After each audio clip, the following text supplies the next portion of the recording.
দেখো, আমি রাজনীতির কারণে ধরেও যদি নিই, মানে তর্কের খাতিরে, আলোচনার খাতিরে ধরে নিলাম যে বঙ্গবন্ধুকে হত্যা করেছে, কামালকে হত্যা করেছেন, জামালকে হত্যা করেছেন। ওয়াইফরা কি দোষ করেছিল? কেন বেগম জিয়াকে হত্যা বেগম মুজিবকে হত্যা করা হলো? কেন শিশু রাসেলকে হত্যা করা হলো? যেই শিশু রাসেল বলছিলেন যে আমি মার কাছে যেতে চাই।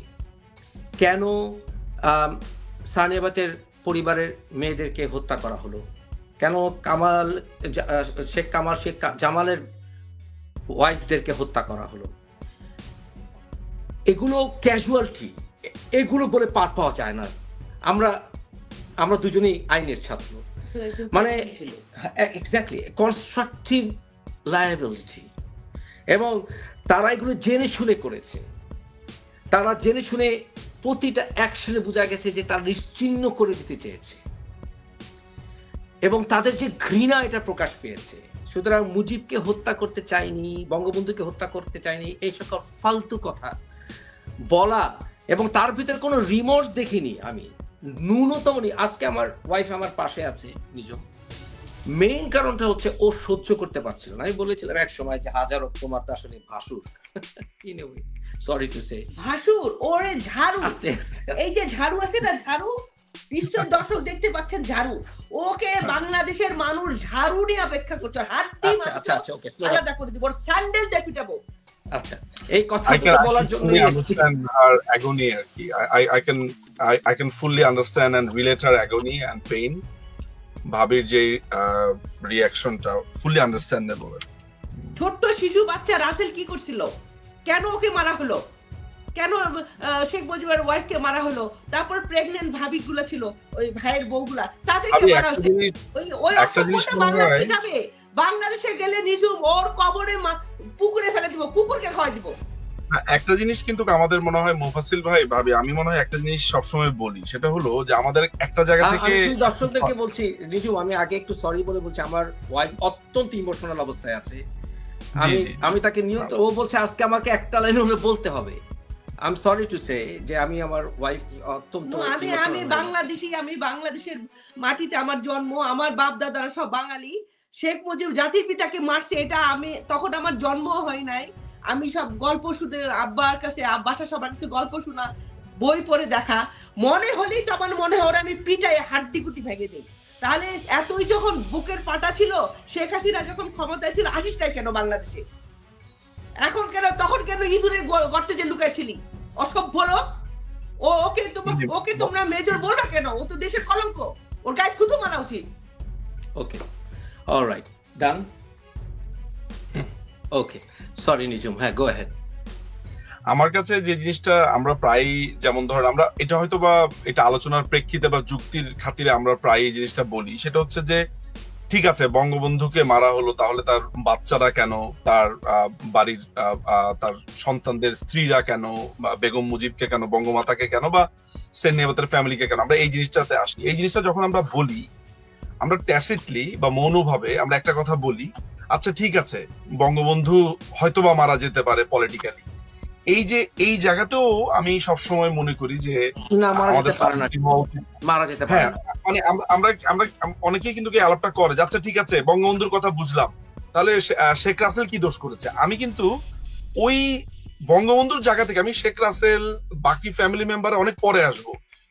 বঙ্গবন্ধু, যদি বঙ্গবন্ধুর কোনো ধরনের অন্যায় তারা মনে করে, যদি বঙ্গবন্ধুকে কোনো সমালোচনা করে, বা বঙ্গবন্ধুকে মনে করে যে তিনি দেশ চালাতে পারছেন না, বা সেটার কারণে কেউ সিদ্ধান্ত নেবে তাকে মেরে ফেলতে হবে, এবং সেইটা আমি তর্কের খাতিরে ধরে নিব, ঠিক আছে এইটা বুঝলাম, তাহলে ওইটা কেন? আমি ওই প্রশ্নটাই করতে রাজি না, ফার্স্ট অফ অল। কারণ আমার যেই আন্ডারস্ট্যান্ডিং এর আমার যেই জায়গাটা, সেটা হলো যে আমার মানে এটা তো এখন আজকে প্রায় বঙ্গবন্ধু হত্যাকাণ্ডের প্রায় মানে 75 যদি হয়, এটা হলো প্রায় 49 বছর হয়ে গেছে। এই 49 বছরে এই জিনিসগুলো খুবই ক্লিয়ার যে বঙ্গবন্ধু হত্যাকাণ্ডের প্ল্যান, উনারা যে রিজন গুলো বলে, সেটা হলো যে বাকশালের কথা বলে, রক্ষী বাহিনীর কথা বলে, সেটা তারও আগে। যেমন আজকের লাইভেই বলছে যে মুক্তিযুদ্ধের সময় থেকেই তারা ভাবছে যে দেশ ইন্ডিয়ার আন্ডারে চলে গেছে। 1973 13 জানুয়ারি সাপ্তাহিক পূর্ণিমার একটি সাক্ষাৎকারে বঙ্গবন্ধুর আরেক খুনি রশিদ, সে সাক্ষাৎকারে বলে, তাকে জিজ্ঞেস করা হয় যে আপনারা বঙ্গবন্ধু হত্যাকাণ্ডের প্ল্যানটা কবে করেছিলেন? তখন আপনার রশিদ উত্তর দেয় 1973 সালে, কিন্তু আরেকটি গ্রুপ তার আগে কাজ করছিল। আমি যদি এই সাক্ষাৎকারটা আমার কাছে আছে এবং আমার পরপর দুটো বইয়ের ভেতরে আমি এটা রেফারেন্স সহ দিয়েছি। 13ই জানুয়ারি সাপ্তাহিক পূর্ণিমা, এই মানে এইটা হচ্ছে রেফারেন্স। তো সেই সাক্ষাৎকারটা যদি আমি একটা ধ্রুব হিসেবে ধরে নেই, তাহলে বাকশালটা তো বা বাকশালের প্রশ্নটা তো এসেছিল অনেক পরে। তাহলে বঙ্গবন্ধু দেশে ফিরলেন হচ্ছে 72-এর 11ই জানুয়ারি। আমি এখন ধরে নেই 1973 সালে উনি পরিকল্পনা করেছিল রশিদরা, আমি যদি ধরে নেই যে ডিসেম্বর মাসে পরিকল্পনা করেছিল, তাহলে আরেকটা গ্রুপ কবে পরিকল্পনা করেছিল? আমি যদি 6 মাস আগে সেটাকে ধরে নেই, তাহলে ধরে নিচ্ছি যে আপনার 73 সালের জুন মাসে। তাহলে আপনি একটি ইলেক্টেড গভর্নমেন্টকে 1972 এক বছরও ঠিক না, 11 মাস, আর ওইদিকে হচ্ছে 5 মাস, 11, 12, 13, 14, 15, 16, আপনি একটি ইলেক্টেড গভর্নমেন্টকে 16 মাস সময় দিতে রাজি না, যার মধ্যে বাংলাদেশে প্রায় 4টা-5টা জলোচ্ছ্বাস হলো, যুদ্ধ বিধ্বস্ত একটা দেশ। তাহলে সমস্ত যুক্তি তো ভেসে যাচ্ছে যে আমরা বাকশালের কারণে করেছি, আমরা ইন্ডিয়ার প্রভাবের কারণে করেছি। মুফাসিল ভাই, ইন্ডিয়া তো মনে হয় আপনার 26শে মার্চের আগেই চলে গেল, প্রথম স্বাধীনতা দিবস আগেই চলে গেল, তাই না? আমার এক্সাক্ট ডেটটা মাথায় নাই, but sometimes in March, right? তাহলে 20 তারিখের ভিতরে চলে গেছে তারা। হ্যাঁ, মানে বিফোর দা আপনার ইন্ডিপেন্ডেন্স ডে, এটার আগে 26শে মার্চের আগে চলে গেছে। হ্যাঁ, ভারতের হেজিমন, এই যে ভারতের, দেখেন ভারতের সাথে আমাদের নানান রকমের প্রশ্ন আছে। পার্শ্ববর্তী দেশ, তাদের সাথে আমাদের হিস্সা আছে, আমাদের কাছে নদীর পানি বন্টনের ব্যাপার আছে, আমাদের সাথে তাদের ল্যান্ডের ব্যাপারগুলো ছিল, সলভ হয়েছে। দেখেন একটা সীমান্তবর্তী রাষ্ট্র, শুধু ভারতই না, মায়ানমারের সাথেও আমাদের প্রবলেম ছিল, সমুদ্র সীমানা নিয়ে আপনি জানেন, সেটা মিটমাট হয়েছে। আরো প্রবলেম আছে, রোহিঙ্গা 11 লক্ষ 12 লক্ষ লোক সেখানে এসছে। আচ্ছা, এখন আমার কথা হলো যে এই যে ভারতের প্রভাব সেই জন্মের পর থেকে শুনে আসছি, একটা রাষ্ট্র যাদের প্রায় কথিত আছে 17,000, আরেকটা জায়গাতে বলা হয় 27,000, কেউ বলছে তারও কম। আমি ধরে নিচ্ছি যে একজন লোক মারা গেছে ভারতের আমাদের যুদ্ধের সময়, সেটা তো একটা প্রাণ, তাই না? মানে যুক্তিতে সেটা একটা প্রাণ। ভারত বাংলাদেশের স্বাধীনতা যুদ্ধের একজন মিত্র ছিল এবং তাদের সৈন্যরাও সেখানে মারা গেছে। আমাদের প্রায় 1 কোটি মতো মানুষ সেখানে আশ্রয় নিয়েছে এবং তারা আমাদেরকে সেখানে খাদ্য, সেখানে আমাদেরকে থাকার সুযোগ করে দিয়েছে। এই জায়গাগুলো যেই রাষ্ট্র করেছে, আজকে যদি আমরা মিয়ানমারকে বা ভারতকে তাদের স্বাধীনতার জন্য সাহায্য করতাম, আমাদের কি তাদের স্বাধীনতা পরবর্তী সময় আমার কি তাদের উপর একটা স্টেক থাকতো কিনা? মানে it's kind of like a brother what they are doing. মানে আমি যদি খুবই নির্মোহভাবে প্রশ্ন করি, ভাইস ভার্সা, আপনি ভাইস ভার্সা ধরা যাক এই যুদ্ধটা আমাদের হয়েছে ভারতের সাথে স্বাধীনতার যুদ্ধ হয়েছে, পাকিস্তান আমাদেরকে সাহায্য করছে। ঠিক একইভাবে আপনি কি প্রশ্নটা করতে পারি যে পাকিস্তান তখন যদি আমাদেরকে খোঁজ খবর নিত যে হোয়াট উই আর ডুইং, মানে অত্যুক্তি হতো কিনা এই খোঁজ খবর নেওয়াটা? মানে আপনি যদি খুবই নির্মমভাবে ব্যাপারটা চিন্তা করেন, ফলে আমাদের মুক্তিযুদ্ধের পরেই এই যে ভারত বিদ্বেষটা আমাদের মগজে, মননে নানান ভাবে ছড়িয়ে দেওয়া হয়েছে, এর কিন্তু একটা বড় কারিগর ছিলেন, আমরা যাকে বলি মজলুম জননেতা, বা কেউ বলেন মাওলানা সাহেব, কেউ অনেক নামে অভিধা করা যায়, রেড মাওলানা বলেন, আমি তার নামটাই বলছি, মাওলানা আব্দুল হামিদ খান ভাসানী। এই মাওলানা আব্দুল হামিদ খান ভাসানী 1971 সালের অক্টোবর মাসে ইন্দিরা গান্ধীকে যে চিঠিটা লেখেন, সেটা তো পরবর্তী সময় তার পিএস রিভিল করে দেন, দুটো চিঠি, যেখানে মাওলানা আব্দুল হামিদ খান ভাসানী সবচাইতে মানে তার হক কথাটাই যে আমার উপরেই আছে, হক কথাটা খুললেই দেখা যায়, যেটা 27 ফেব্রুয়ারি 1972 সালে তিনি চালু করেছিলেন। মূলত ভারত বিদ্বেষ নিষিদ্ধ হয়ে যায়, এবং কেন নিষিদ্ধ হয় সেটার একটা মজার ব্যাপার আছে। অনেকেই বলে যে হ্যাঁ, ভাসানীর হক কথা নিষিদ্ধ করা হয়েছে। মহসিল ভাই, আপনি বাংলাদেশের একটা ইন্টারেস্টিং আলোচনাতে অনেক কিছু আসে। কোন মানুষ যদি আপনার হক কথা নিষিদ্ধ হওয়ার কথা হয়, আপনি যদি একটু কষ্ট করে তাকে জিজ্ঞেস করেন, আচ্ছা তুমি কি হক কথা বা আপনি কি হক কথা পড়েছেন, আপনি একটু দেখেন তো উত্তরটা কি দেয়। আমি আপনাকে চ্যালেঞ্জ করে বলতে পারি যে বাংলাদেশে 10 জন মানুষকে যদি আপনি জিজ্ঞেস করেন তুমি হক কথা পড়েছো বা হক কথাতে কি লেখা হতো তুমি কি জানো, 9 out of 10, আমি একজনকে তাও একটু আপনার ছাড় দিলাম, 9 জনই বলবে না ভাই জানি না। কি হয়েছে তাহলে জানো কিভাবে? শুনছি। বইয়ে পড়ছো? আচ্ছা, কোন বইয়ে পড়ছো দেখি তো একটু। কারণ হক কথা এই পত্রিকাটাই রেয়ার, হক কথার পুরো ফুল ভার্সন পাওয়া যায় না, এটা ভেরি রেয়ার। বহুত কষ্টে আমি এটার অরিজিনাল একটা ভার্সন জোগাড় করেছি, আমার কাছে আছে। হক কথার একটা দীর্ঘ সময় আমি কাজ করেছি, তো ফলে আমার হালকা পাতলা একটু জানাশোনা আছে আসলে। আচ্ছা, এটা গেল একটা। 2 নাম্বার হচ্ছে মাওলানা ভাসানী 1972 পরে, সরি, বাংলাদেশে আসার পরে 1975-76 এর দিকে ফারাক্কার দিকে যাত্রা শুরু করলো, ইউ নো। আপনি কি জানেন যে আমি আপনাকে একটা জিনিস পড়ে শোনাই, আমার মনে হয় এটা পড়ে শোনার প্রয়োজন। এটা পড়ে শোনালে যে জিনিসটা হবে আমি রেফারেন্স দিয়ে সেক্ষেত্রে কথাটা বলতে পারি।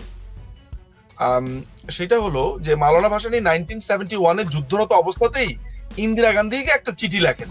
কেমন? যেই চিঠিটার ভাষাটা ছিল এমন, আমি আপনাকে একটু বলি।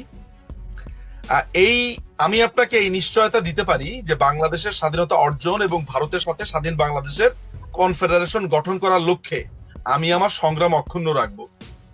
প্রথম মানে এই চিঠির শেষের প্যারাটা, এই বুড়ো বয়সে স্ত্রী ও নাতনিদেরকে নিয়ে আসামের ধুবড়ী মহকুমার যে কোনো স্থানে বাস করার জন্য যদি আপনি 5 একর জমি সহ কটি টিনের ঘরের ব্যবস্থা করে দেন, তাহলে এই বদন্যতার জন্য আমি আপনার নিকট কৃতজ্ঞ থাকব।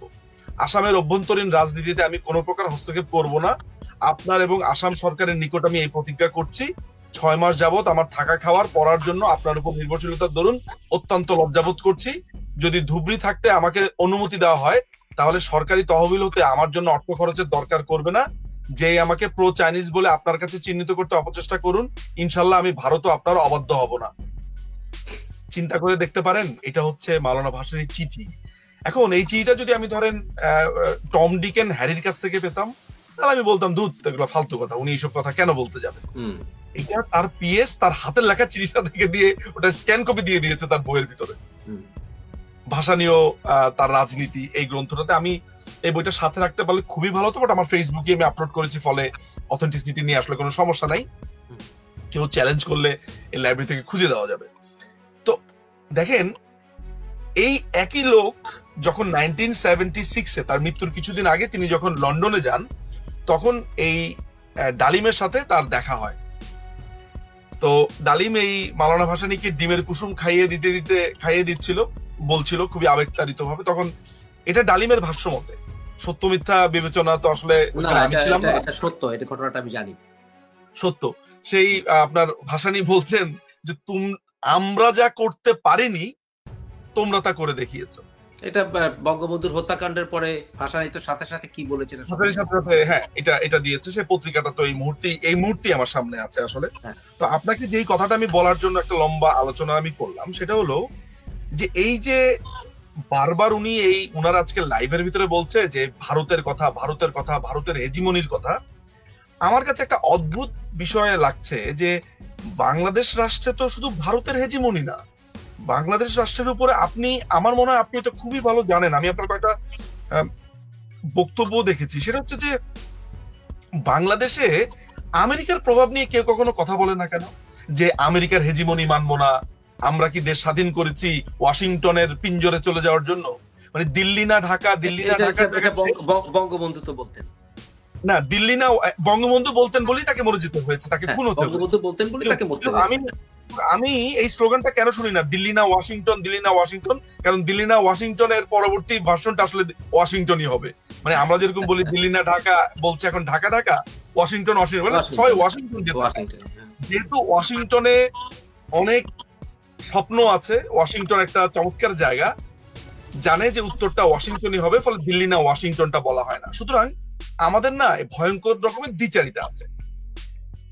ডালিম সাহেবের আজকের বক্তব্যের মধ্যে যে কথাটা আমি আপনাকে হাইলাইট করেছি, সেটা হলো প্রথমত তিনি একজন কনভিক্টেড খুনি এবং ক্রিমিনাল, এবং তাকে প্ল্যাটফর্ম দেওয়া হয়েছে। আপনি জানেন যে ইলিয়াস সম্ভবত জাতিগতভাবে বিহারি, অনেকে বলে, I am not quite sure about. এবং মেজর ডালিম বাংলাদেশে আসলে তার কি হবে আইনত, সেটা বাংলাদেশ সরকার অ্যাভয়েড করতে পারবে না। এবং এটা তো একটা ভয়ঙ্কর ব্যাপার হয়ে যাবে। ইনফ্যাক্ট আমার ধারণা সাধারণ মানুষই তাকে খুন করে ফেলবে। এটার জন্য আসলে কেউ আর কোনো আমি ব্যক্তিগতভাবে যে আমি যদি ধরেন, মানে আমি আপনাকে একটা গ্যারান্টি দিতে পারি যে আমি যদি জানতে পারি যে কায়দা মতো তাকে আমি পাই এবং আমি যদি জানি যে এই জায়গাতে সে আছে, আমি তাকে মানে আমি দরকার হলে তাকে মারার চেষ্টা করবো। মানে আমার ভিতরে এই আগুনটা আছে। নিজুম আমিও তাই, আমাদেরকে পাশে পাবে। নিজুম আমিও আছি তোমার সাথে। থ্যাংক ইউ ভাবি। আসলে এই আগুনটা আমার মধ্যে বা আমাদের অসংখ্য মানুষের মধ্যে আছে। আমার কাছে মনে হয় যে দেখেন এই একটা জায়গাতে দেখেন বিএনপি আমলে নিজুম তুমি কি ব্যাপারটা বুঝতে পারছো? He is my close relative এবং আমি তাকে হত্যা করতে রেডি আছি। আমি জীবনেও 17 বছর ভিডিও করে আমি কোনোদিন বলিনি যে আমি কাউকে হত্যা করতে চাই, বাট আমি তাকে হত্যা করতে পারলে এবং এর রেজাল্ট যা হবে আই ডোন্ট কেয়ার।